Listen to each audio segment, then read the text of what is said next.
Why doesn't my paint flow like yours? My paint is thick, I can't manage it, it's not soft and buttery like your paint. This is the question I get most often. I think I've answered this question so many times in comments and emails that I've lost count over the years. So finally, I've decided to make a video about this. Long overdue, I suppose. So watch this video and find out whether it's you, is it your paints, and ultimately how you can fix this problem.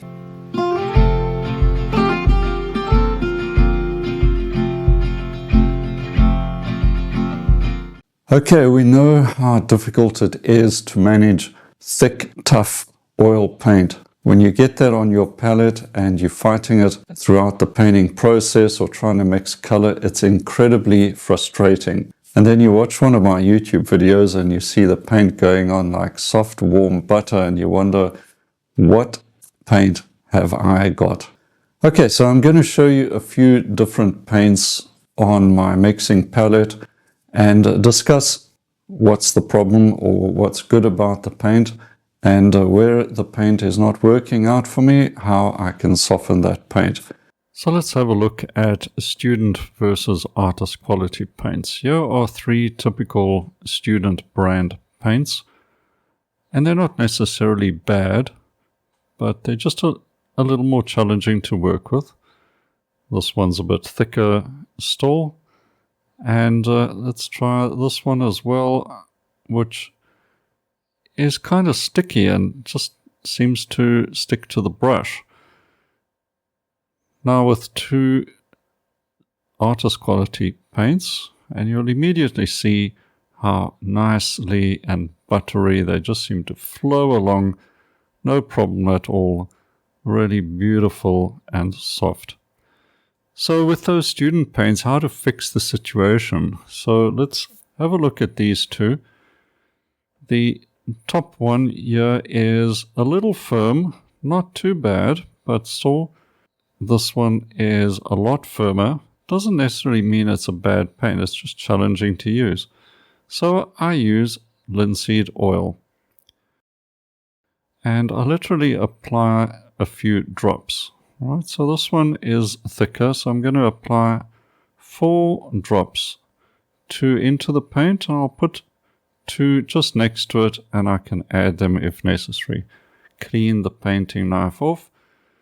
Okay, I'm going to use all the drops for this one because it is quite thick, but you can see it's already starting to look nice and shiny, a lot more easier to handle. Sticks to the painting knife, so it's not running off the knife, it's not too soft, it's just right, and it makes a huge difference. So this was its original form. You can see quite difficult to move around, almost like clay, whereas now it's just a pleasure to use. Nice and smooth compared to this. Now this one is not too bad, so I'm going to add 2 drops to it and work that in well.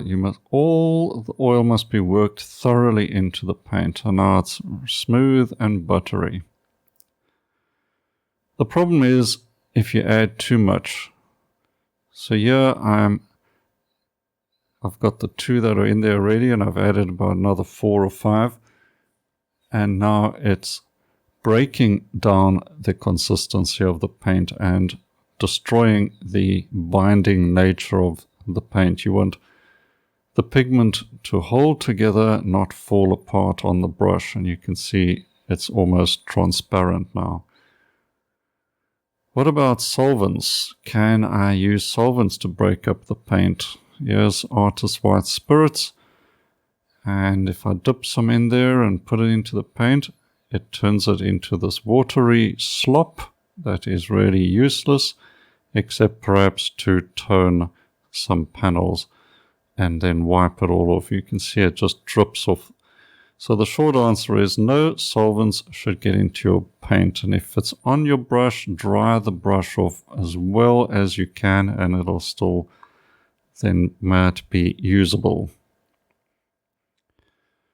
So what happens if oil pours out the tube? You get a new tube, you pour that oil and paint out, It doesn't mean the paint is bad, it just means the oil has settled and separated a bit because the paint's been in storage for a long time.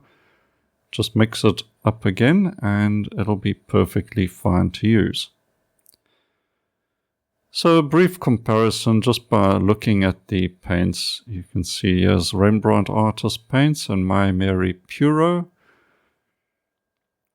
And then my student paints, Van Gogh and My Mary Classico. Good student paints, but you can see it's quite workable, spreads nicely, it's a pleasure to use, and the Van Gogh as well, not quite as shiny. The Rembrandt and My Mary just go on forever. They are really soft and buttery. Now a quick word about mediums. I'm always then asked, what medium are you using? And almost all of the time I'm not using any medium at all.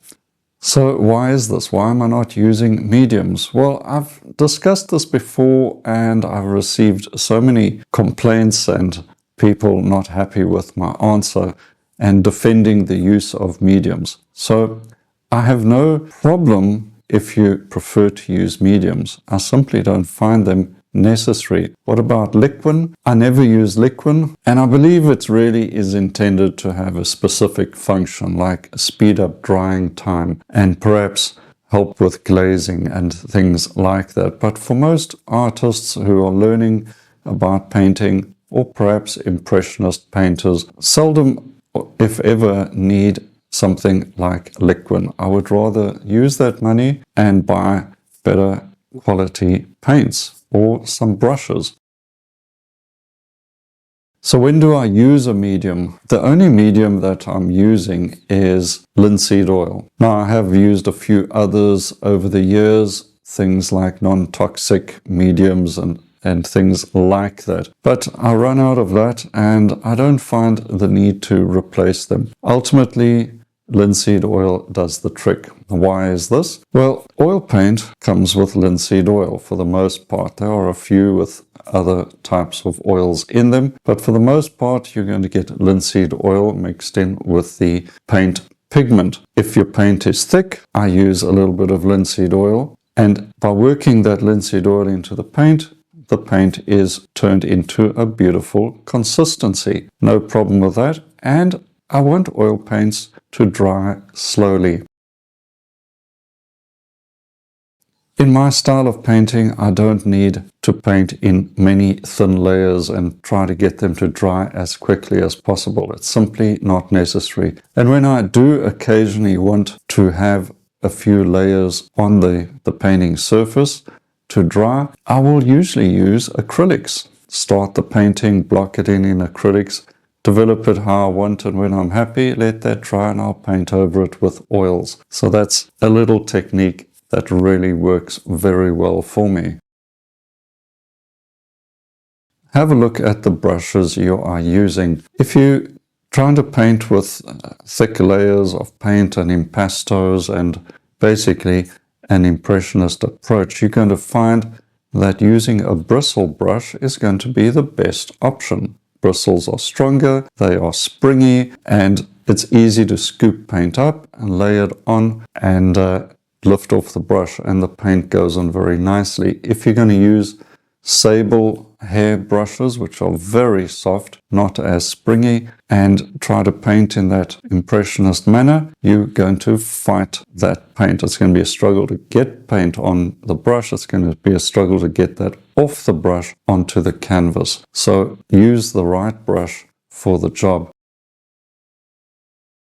What is the problem? Is it your technique, or is it simply improving the materials? Now, without doubt, improving your painting materials is going to make painting more pleasurable. The right brushes and artist quality paint is going to be wonderful to use. There's no doubt that it is better. However, when you're learning how to paint using artist quality paints to just try to find out about oil painting can be incredibly expensive, and it's going to be extremely inhibiting. So use good student quality paints. My preferred student paints are My Mary Classico and Van Gogh paints as well. There are many brands of student paints. Some are really bad. There's no getting away from it. And you'll find that if your paint comes out like hard toothpaste, ditch the paint. All right, it's either stale or it's simply packed with fillers and extenders, and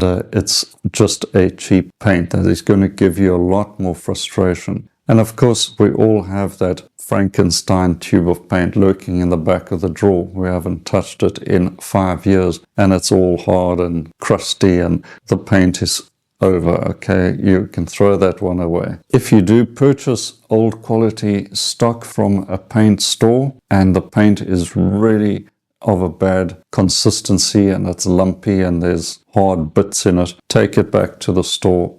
They'd be happy to replace it for you. It has happened on occasion, but it shouldn't happen often. All right, so anything is possible, of course. For the most part, though, I think once you have the paint behaving correctly, you're going to be enjoying your painting a lot more. So try out a few of these little tips. Avoid spending a fortune on expensive mediums. You don't need that. A couple of good bristle brushes and a few tubes of good quality student paint or artist quality paint if you want to stump up for it, and you'll be perfectly happy.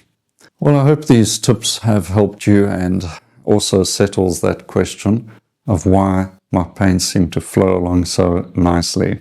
And if you want to find out more about painting and painting techniques, why don't you have a look at my free painting courses available on my painting school. Links in the description or up here. And subscribe to the channel. There's plenty more coming in the future. Until then, happy painting and cheers for now.